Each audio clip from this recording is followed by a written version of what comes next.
जय हिंद एवरीवन।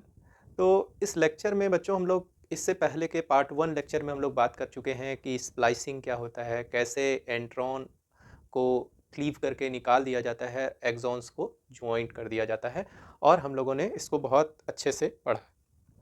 अब बात होती है ये स्प्लाइसिंग मैकेनिज़्म है, ये किस तरह से होगा? क्या कोई एंजाइम है जो इसको कैटालाइज़ कर रहा है? तो ऐसा नहीं है। यहाँ पे एक प्रोटीन और स्मॉल न्यूक्लियर आरएनए का एक पूरा कॉम्प्लेक्स है और ये कॉम्प्लेक्स पहले से नहीं बना होता है जैसे कोई एंजाइम है वो पहले से है, ठीक है? नहीं, जहाँ स्प्लाइसिंग होनी होगी वहीं पे ये सारे स्ट्रक्चर आएंगे, सारे प्रोटीन्स आएंगे या स्मॉल न्यूक्लियर आरएनए आएंगे और वहीं पे असेंबली होगी स्प्लाइसियोसोम की। पहले से स्प्लाइसियोसोम नहीं बना होता है, ठीक है? अच्छा, अब इसमें बात आती है कि स्प्लाइसियोसोम में क्या-क्या स्ट्रक्चर होते हैं और स्प्लाइसियोसोम कैसे इस पूरे मैकेनिज़्म को, जो स्प्लाइसिंग का मैकेनिज़्म है, उसको कैटालाइज़ करता है। तो यहाँ मैं पहले से आपको बहुत अच्छे से क्लियर कर देना चाहता हूँ कि हम लोग बात तो बहुत सारे तरह की प्रोटीन्स की करेंगे, लेकिन जो मुख्य रूप से स्प्लाइसियोसोम कॉम्प्लेक्स के अंदर प्रोटीन है, उसको हम लोग कहते हैं एसएनआरएनपीज़, है ना? या उन्हें छोटे में हम लोग स्नर्प्स भी कहते हैं, है ना? ये क्या होते हैं? स्मॉल न्यूक्लियर राइबोन्यूक्लियर प्रोटीन, है ना? स्मॉल न्यूक्लियर राइबोन्यूक्लियर प्रोटीन, ये क्या होते हैं भाई? तो ये स्मॉल न्यूक्लियर आरएनए और उससे जुड़ी प्रोटीन्स और कुछ नॉन एसएनआरएनपीज़ प्रोटीन के साथ मिलकर ये स्ट्रक्चर बनता है। तो आपको यहाँ फोकस करना है कि जो एसएनआरएनपीज़ है, वो कहाँ जुड़ रही हैं और वो क्या फंक्शन करा रही हैं, ठीक है? बहुत सारी प्रोटीन्स स्प्लाइसियोसोम के साथ एसोसिएटेड होती हैं, मोर देन 170 प्रोटीन्स, है ना? लेकिन ये कैसे सारी प्रोटीन्स का जो है यहाँ पे फंक्शन बहुत क्लियरली मेंशन नहीं किया जाएगा इस लेक्चर में। 2015 में जब क्रायो इलेक्ट्रॉन माइक्रोस्कोप की डिस्कवरी हुई, तो बहुत सारे जो स्ट्रक्चर थे स्प्लाइसियोसोम के, उसकी डिस्कवरी हुई। उसमें हम क्या करते थे? फ्रीज करते, फ्रैक्चर करते और देखते थे कि कैसे उसका एसोसिएशन क्रिस्टल में है, ठीक है? तो इस लेक्चर में आइए हम लोग सबसे पहले देखते हैं कि एक स्प्लाइसियोसोम के अंदर क्या-क्या स्ट्रक्चर्स होते हैं और सिंस स्प्लाइसियोसोम स्नर्प्स से मिलके बना है ना? वो कितने तरह के होते हैं और उनका स्ट्रक्चर क्या होता है, ठीक है? इसके बाद हम देखेंगे कि ये पूरा स्प्लाइसियोसोम कॉम्प्लेक्स बनता कैसे है और कैसे किसी रिएक्शन को, स्प्लाइसिंग को कैसे कैटालाइज करता है, ठीक है? तो आप फिर से एक बार 5 प्राइम एसएस साइट क्या होता है, ब्रांच पॉइंट क्या होता है और 3 प्राइम एसएस साइट क्या होता है, इसको जा करके प्रीवियस लेक्चर में हमारे पार्ट 1 में अच्छे से देख लीजिए। इसके बाद तब हम बात करेंगे कि कैसे स्प्लाइसियोसोम जो है इस रिएक्शन को कैटालाइज करेगा, स्प्लाइसिंग को। तो आइए देखते हैं सबसे पहले कि स्प्लाइसियोसोम में क्या-क्या स्ट्रक्चर होते हैं। ये किसी भी स्प्लाइसियोसोम को आप देखेंगे, जिसका एक जनरल स्ट्रक्चर देखेंगे, तो उसमें आप देखेंगे कि यहाँ पे जो 5 तरह की एसएनआरएनपीज़ पाई जाती हैं, स्मॉल न्यूक्लियर राइबोन्यूक्लियर प्रोटीन्स पाई जाती हैं, जिन्हें हम U1, U2, U4, U5 और U6 के नाम से जानते हैं। ये नाम इन्हें इनके एसएनआरएनए के बेसिस पे दिया गया है, ठीक है भाई? अब देखिए, अगर हम इस एक एसएनआरएनपीज़ की बात करें, तो इसमें बहुत सारे तरह के स्ट्रक्चर होते हैं, बहुत सारे तरह के प्रोटीन होते हैं, लेकिन 3 बेसिक कंपोनेंट्स होते हैं। कौन-कौन से? स्मॉल न्यूक्लियर आरएनए पाया जाता है, एसएनआरएनपीज़ पाई जाती हैं, मतलब स्मॉल न्यूक्लियर राइबोन्यूक्लियो प्रोटीन्स पाई जाती हैं, प्लस नॉन स्मॉल राइबोन्यूक्लियर प्रोटीन्स पाई जाती हैं, जो कि डायरेक्टली एसोसिएटेड नहीं होती हैं न्यूक्लियर स्मॉल न्यूक्लियर आरएनए से। लेकिन ये पूरी असेंबली जो है हर एसएनआरएनपीज़ के साथ एसोसिएटेड होती है और ये पांचों एसएनआरएनपीज़ जो है मिल के ही क्या बनाते हैं? स्प्लाइसियोसोम का निर्माण करते हैं, ठीक है? आइए अब देखते हैं कि एक स्नर्प का स्ट्रक्चर कैसा होता है ना? बेसिकली अगर हम बात करें कि एक स्नर्प इसमें से कोई, जैसे U6 को हमने ले लिया, तो इसका स्ट्रक्चर कैसा होता है और किन-किन प्रोटीन्स से एसोसिएटेड होता है? एक अगर हम एसएनआरएनपी की बात करें, है ना? स्मॉल न्यूक्लियर राइबोन्यूक्लियर प्रोटीन की बात करें U6 की, तो उसमें देखिए बहुत सारे स्ट्रक्चर्स होते हैं, है ना? बहुत सारे स्ट्रक्चर्स होते हैं, उसमें से एक स्ट्रक्चर होता है स्मॉल न्यूक्लियर आरएनए। तो ये देखिए ये आरएनए है ना? और इसमें बहुत सारे सेकेंडरी स्ट्रक्चर्स होते हैं आरएनए के अंदर। ये स्मॉल न्यूक्लियर आरएनए है। ये ध्यान से यहाँ कंफ्यूज मत करिएगा, ये प्री आरएनए नहीं है जिसकी स्प्लाइसिंग होनी है। ये स्नर्प्स के अंदर स्मॉल न्यूक्लियर आरएनए पाए जाते हैं, ठीक है ना? अच्छा, यहाँ पे देखिए इस स्ट्रक्चर को, ये जो ब्लैक से दिखाया गया है, ये क्या है? स्मॉल न्यूक्लियर आरएनए है। अब इस स्मॉल न्यूक्लियर आरएनए में यहाँ पे देखिए जो ये पिंक रीजन दिखाया गया, ये यहाँ पे, है ना? तो ये रीजन जो है इन्हें कहते हैं एसएम रिच रीजन या यूरिडिन रिच रीजन होते हैं। देखिए यू सीक्वेंस है, जहाँ पे भी ये पाया जा रहा है वहाँ क्या सीक्वेंस है? यू का सीक्वेंस है। तो यू का जो सीक्वेंस है उसी को हम कहते हैं एसएम रिच रीजन, और उसी से कौन बाइंड करता है भाई? एसएम प्रोटीन्स बाइंड करती हैं। तो ऐसे 7 रीजन्स हैं इसमें, तो 7 प्रोटीन्स जाके बाइंड करेंगे। ये जो ब्लू कलर से आपको दिखाया गया है ये क्या है? एसएम प्रोटीन्स है। अच्छा, उसके साथ देखिए जो एसएम प्रोटीन है ये तो भाई आपका एसएनआरएनपीज है ना? स्मॉल न्यूक्लियर राइबोन्यूक्लियर प्रोटीन्स हैं जो आरएनए के साथ एसोसिएटेड है। कुछ नॉन एसएनआरपीज भी होती हैं जो कि इसके साथ एसोसिएटेड होती हैं। मोर देन 100 to 170 नॉन एसएनआरएनपीज होती हैं जो ये इसके साथ एसोसिएटेड होती हैं एक एसएनआरएनपी के साथ, ठीक है? और देखिए ये जो ग्रीन कलर का दिखाया गया है ये क्या है भाई? हेलिकेज है। हेलिकेज, इनको डेड बॉक्स हेलिकेज कहते हैं। और ये एटीपी का यूज़ करते हैं और उससे हाइड्रोलिसिस करके क्या जनरेट करते हैं? एनर्जी जनरेट करते हैं। और इस एनर्जी का क्या यूज़ है भाई? तो देखिए आरएनए जो होता है वो स्ट्रक्चर जो आप उसका देखते हैं, वो आरएनए स्ट्रक्चर स्ट्रेट लाइन नहीं होता कि ऐसे स्ट्रक्चर हो। उसके अंदर बहुत सारे ऐसे सेकेंडरी स्ट्रक्चर पाए जाते हैं। अब देखिए ये जो रिएक्शन कैटालाइज करेंगे, ये कोई स्प्लाइसियोसोम ऐसा नहीं है कि एक कैटलिस्ट की तरह है, वो रिएक्शन कैटालाइज कर देगा। यहाँ पे एक्सपेरिमेंटली देखा गया कि अगर स्मॉल न्यूक्लियर आरएनए नहीं है तो ये जो भी प्रोटीन्स हैं ये अकेले रिएक्शन को कैटालाइज नहीं कर सकती। तो यहाँ पे जो एक्टिविटी हो रही है वो क्या है?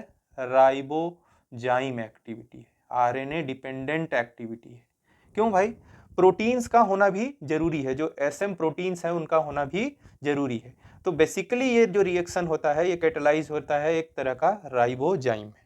3 तरह के राइबोजाइम आप अब तक पढ़ चुके हैं। एक तो आपने लार्जर सब यूनिट ऑफ राइबोसोम पढ़ा, जहाँ पेप्टिडिल ट्रांसफरेज एक्टिविटी हो रही है, वो राइबोजाइम की तरह एक्ट कर रहा है। दूसरा आपने signalling cell sorting protein sorting में पढ़ा, वहाँ पे आपने देखा एसआरपी को। एसआरपी क्या था? Signal recognition particle. वो क्या था? एक राइबो प्रोटीन, ठीक है। तीसरा आप ये देख रहे हैं जिसको हम स्नर्प्स कहते हैं। इसको क्या बोलते हैं भाई? स्नर्प, है ना? तो आइए देखते हैं कि अब ये ऐसे जो 5 स्नर्प्स हैं ये मिलकर क्या बनाते हैं? स्प्लाइसियोसोम। तो आइए देखते हैं कि ये रिएक्शन कैसे कैटालाइज करते हैं स्प्लाइसिंग का। तो यहाँ पे देखिए ये आपको दिखाया गया है, ये प्री आरएनए। क्या है भाई? Pre RNA. हम जानते हैं प्री आरएनए में एक्सॉन होते हैं, इंट्रॉन होते हैं और एक्सॉन होते हैं। तो सबसे पहले देखिए ये जो एक्सॉन 1 और इंट्रॉन के बीच का जंक्शन है, इसी को हम क्या कहते थे? 5 प्राइम एसएस, और इसको क्या बोलते थे? 3 प्राइम एसएस। और इसके बीच में ही क्या था? Branch point. ये याद है सबको? तो देखिए, हाँ हाँ ठीक। देखिए अब यहाँ पे हमको क्या करना है? 5 प्राइम एसएस और 3 प्राइम एसएस से इसको इंट्रॉन को बाहर निकालना है और इन दोनों एक्सॉन को आपस में जोड़ना है। यही मैकेनिज्म है भाई, स्प्लाइसिंग इसी को कहते हैं। तो सबसे पहले देखिए हमको ये पता करना होगा कि ये तो भाई बहुत लंबा स्ट्रक्चर है, बहुत लॉन्ग स्ट्रक्चर है। हम जानते हैं कि एक्सॉन से भी बड़ा एंट्रॉन होते हैं, बहुत बड़े बड़े एंट्रॉन्स होते हैं। अब इस एंट्रॉन में इस ब्रांच पॉइंट को और एसएस को पास लाना एक बड़ी चुनौती है। दूसरी चीज क्या है? कैसे पता है कि ये 5 प्राइम एसएस है या 3 प्राइम एसएस है? इसको पास ले आना भी तो जरूरी है। पहले तो इसको पहचानना पड़ेगा, है ना? पहले हमको क्या करना पड़ेगा? इसको रिकॉग्नाइज करना पड़ेगा। किसको? 5 प्राइम एसएस को, क्योंकि पहला रिएक्शन किसके बीच होने वाला है? ब्रांच पॉइंट और 5 प्राइम एसएस के। तो सबसे पहले देखिए यहाँ पे जो पहला स्नर्प आता है एचएनआरएनपीज या एसएनआरएनपीज आता है वो है U1। U1 के अंदर जो आपका स्मॉल न्यूक्लियर आरएनए है उसके अंदर कुछ सीक्वेंसेस पाए जाते हैं जो किसको रिकॉग्नाइज करते हैं? 5 प्राइम एसएस को पहचानते हैं। तो U1 कहाँ पे आके बाइंड कर जाएगा भाई, 5 प्राइम एसएस पे, ब्रांच पॉइंट पे, ठीक है ना। जैसे ही ये बाइंड करता है इस पूरे को, pre RNA bind with U1 at 5 prime SS is called E complex. इसको क्या कहते हैं भाई, ई कॉम्प्लेक्स कहते हैं। जब ये बाइंड कर जाता है तो यहाँ पे कुछ प्रोटीन्स होती हैं जिनको कहते हैं U2AF65। ये कहाँ बाइंड करेंगे, ये आके ब्रांच पॉइंट पे बाइंड करेंगे, यही ब्रांच पॉइंट था।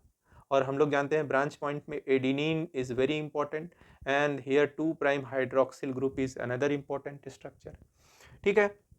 तो ये जो ब्रांच पॉइंट है एग्जैक्टली इसी पे मैं सारी चीज़ों को नहीं बना रहा हूँ, नहीं तो हमें पता कैसे चलेगा कि ब्रांच पॉइंट कहाँ है। तो ये ए जो है हम इससे थोड़ा सा हट के बना रहे हैं। तो ये है U2AF65, सबसे पहले ये आके बाइंड करता है, ठीक है। फिर ये किसको रिक्रूट करता है, सब 2 प्रोटीन को और स्प्लाइसिंग फैक्टर 3 प्रोटीन्स को रिक्रूट करता है। वो भी आके कहाँ बाइंड करती हैं, ब्रांच पॉइंट पे, है ना। अब देखिए यहाँ पे ये एक बहुत इंपॉर्टेंट स्ट्रक्चर है ना, PRP5। अब PRP5 क्या है भाई, जब भी आप PRP आगे से पढ़ेंगे तो वो सभी क्या होते हैं, हेलिकेज होते हैं, जिनको डेड बॉक्स हेलिकेज भी कहते हैं। ये क्या करेंगे, एनर्जी का यूज करेंगे। अब ये एनर्जी कहाँ से ले आएंगे भाई, तो एनर्जी का सोर्स कौन है, एटीपी। एटीपी की हाइड्रोलिसिस करेंगे PRP5, है ना। इससे क्या होगा, तो देखिए जब ये सारे मॉलिक्यूल U2F65 सब 2 SF3 और PRP5 बाइंड कर जाते हैं, एटीपी की हाइड्रोलिसिस होती है, तो इससे होगा क्या, इससे होगा ये कि ये ब्रांच पॉइंट का जो एडिनिन है और ये जो 5 प्राइम एसएस है, इसको क्या किया जाता है, पास ले आया जाता है ना। इसको प्रॉपर ओरिएंटेशन में ले आते हैं, है ना। ये नहीं कि जो है 18 की मूवीज की तरह कि हीरो बहुत दूर खड़ा है और हीरोइन उससे बहुत दूर खड़ी है, ऐसा नहीं, है ना। तो इसमें क्या होगा कि यहाँ पे क्या होगा भाई, जो 5 प्राइम एसएस है और जो ये आपका ब्रांच पॉइंट का एडिनिन है, इसको क्या ले आया जाएगा, पास पास ले आया जाएगा। तो जब एडीपी इसकी हाइड्रोलिसिस होगी तो इसको जो है पास पास ले आया जाएगा, है ना। उसके बाद देखिए इससे आके कौन कौन जुड़ रहा है, 2 मॉलिक्यूल अगेन जुड़ रहे हैं, U2 जुड़ रहा है और U2 कहाँ जुड़ रहा है, ब्रांच पॉइंट पे। U1 कहाँ जुड़ा था, 5 प्राइम एसएस पे, ठीक है। तो U2 जब ब्रांच पॉइंट पे जुड़ेगा उसके साथ देखिए कौन आ रहा है, ये PRP28। हमने जब भी कहा PRP है मतलब वो हेलिकेज है। और जब ये U2 और PRP28 ये जुड़ जाते हैं ई कॉम्प्लेक्स के बनने के बाद, है ना, इस पूरे से, तो इसी को हम लोग कहते हैं ए कॉम्प्लेक्स। क्या कहते हैं भाई, ए कॉम्प्लेक्स। PRP28 क्या करेगा, एटीपी के हाइड्रोलिसिस करेगा और ये पूरा स्ट्रक्चर जो है वो क्या करेगा, रीअसेंबल करेगा सबको, है ना। प्रॉपर उनका जो है कि ये प्रॉपरली U1 आपके 5 प्राइम एसएस को प्रॉपरली रिकॉग्नाइज कर रहा है कि नहीं। U2 का क्या काम है और इस पूरे स्ट्रक्चर का, कि जो ये ब्रांच पॉइंट का एडिनिन है उसको यहाँ 5 प्राइम एसएस जो है उससे प्रॉपर ओरिएंटेशन में लाए ताकि रिएक्शन हो सके, ठीक है भाई। उसके बाद देखिए क्या होता है, उसके बाद क्या होगा कि ये जो PRP28 है जब एटीपी को हाइड्रोलाइज करेगा तो उसके बाद क्या होगा, इससे आके एक ट्राई SNRNP मॉलिक्यूल जुड़ता है ना। ट्राई SNRNP, क्या बोलते हैं इसको भाई, ट्राई SNRNP, है ना। ये ट्राई क्यों लिखा गया, क्योंकि देखिए इस मॉलिक्यूल को देखिए, इस मॉलिक्यूल के अंदर 3 जो है स्नर्प्स हैं, कौन, U5 है, U4 है और U6, इसीलिए इसको ट्राई SNRNPs कह रहे हैं। अब ये PRP28 जब जुड़ता है तो ये क्या करता है, इस पूरे स्ट्रक्चर में एटीपी जब हाइड्रोलिसिस होगी तो उस पूरे स्ट्रक्चर को क्या कर देगा, वो रीअसेंबल कर देगा, है ना। जिसकी वजह से अब ये पूरा जो ए कॉम्प्लेक्स है वो किससे बाइंड कर जाएगा, try SNRNPs U5 U6 U4 से बाइंड कर जाएगा। जब ये बाइंड कर जाता है, now something big is going to happen, है ना। एक कुछ बहुत बड़ा होने जा रहा है, क्या होने जा रहा है, और उसको होने के लिए फिर से हमें ऊर्जा चाहिए, ठीक है।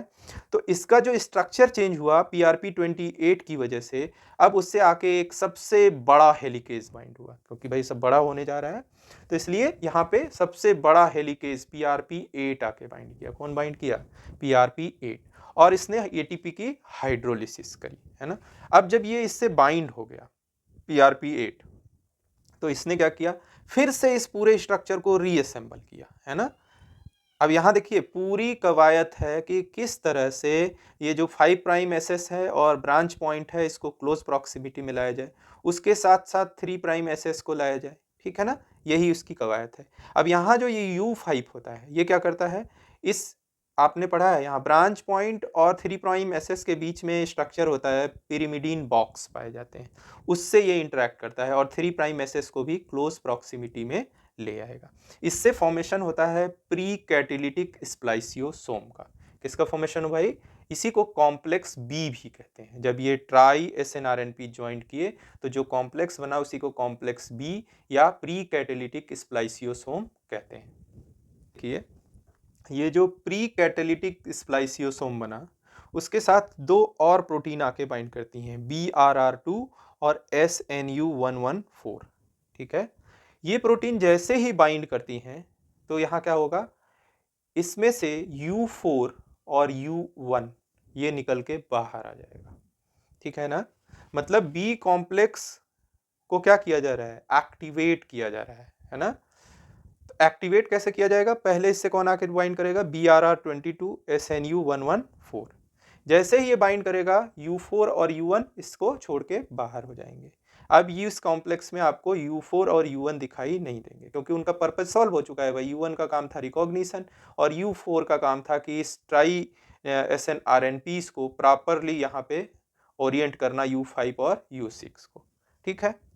अब देखिए अब यहाँ क्या होगा, यहाँ पे देखिए अब BRR22 और SNU114 के ज्वाइन करने के बाद एक बहुत बड़ा सा प्रोटीन का स्ट्रक्चर आता है जिसको बोलते हैं NTC।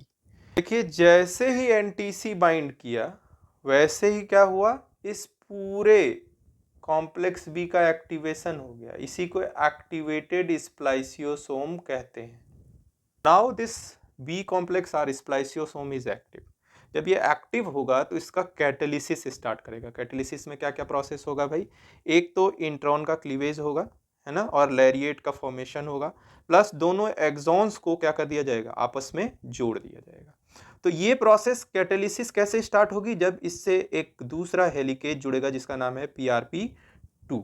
इसका जब ये आके जुड़ेगा इस पूरे कॉम्प्लेक्स से, एक्टिवेटेड बी कॉम्प्लेक्स, तो ये क्या करेगा, कैटालिसिस।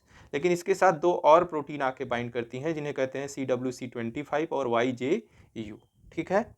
अब देखिए इसका कैटालिसिस होगा, एंट्रॉन्स को कट करके बाहर निकाल दिया जाएगा, जो मैकेनिज्म आपने पढ़ा है उसी के द्वारा, और ये एक्सॉन्स को जोड़ दिया जाएगा। इस तरह से लैरिएट एक्सॉन का हाइब्रिड ये दोनों प्रेजेंट है यहाँ पे, है ना। अब ध्यान दीजिए, तो ये एक्सॉन 2 था, ये एक्सॉन 1 था। अब कैटालिसिस होगा तो यहाँ पे क्या होगा, एक्सॉन 1, ठीक है, उसके साथ कौन जुड़ गया भाई, एक्सॉन 2 जुड़ गया। एक तो ये स्ट्रक्चर हो गया। दूसरा एक स्ट्रक्चर है जो एंट्रॉन है, वो इन द फॉर्म ऑफ लैरिएट है, तो ये क्या हो गया, लैरिएट हो गया। और ये क्या हो गया, एक्सॉन 1, और ये क्या हो गया, एक्सॉन 2। ये आपस में ज्वाइंट हो गए। लेकिन ये दोनों ही स्ट्रक्चर अभी भी स्प्लाइसियोसोम के साथ एसोसिएटेड है। कहाँ एसोसिएटेड है भाई, स्प्लाइसियोसोम के साथ, ठीक है। लेकिन ये जब तक बाहर नहीं आएंगे तब तक मैच्योर आरएनए तो आएगा नहीं बाहर, तब तक प्रोटीन सिंथेसिस नहीं हो पाएगी। तो एक देखिए यहाँ पे इनको देखिए, ये बहुत फ्यूरियस स्ट्रक्चर दिख रहा है ना, बड़े बड़े टीथ हैं। तो ही इज़ वेरी एंग्री, इसका नाम है PRP16। ये बहुत क्रोधित है और ये क्या करेगा, पूरे स्ट्रक्चर में से सभी प्रोटीन्स को डिसोसिएट कर देगा, उससे अलग कर देगा, जिससे क्या बाहर आ जाएगा, हमारा जो E1 E2 एक्सॉन 1 एक्सॉन 2 का कॉम्प्लेक्स है वो बाहर आ जाएगा, प्लस लैरिएट बाहर आ जाएगा, और सभी प्रोटीन्स फिर से स्वतंत्र हो जाएंगी दूसरे स्प्लाइसियोसोम के फॉर्मेशन के लिए। तो इस तरह से ये पूरा स्प्लाइसिंग प्रोसेस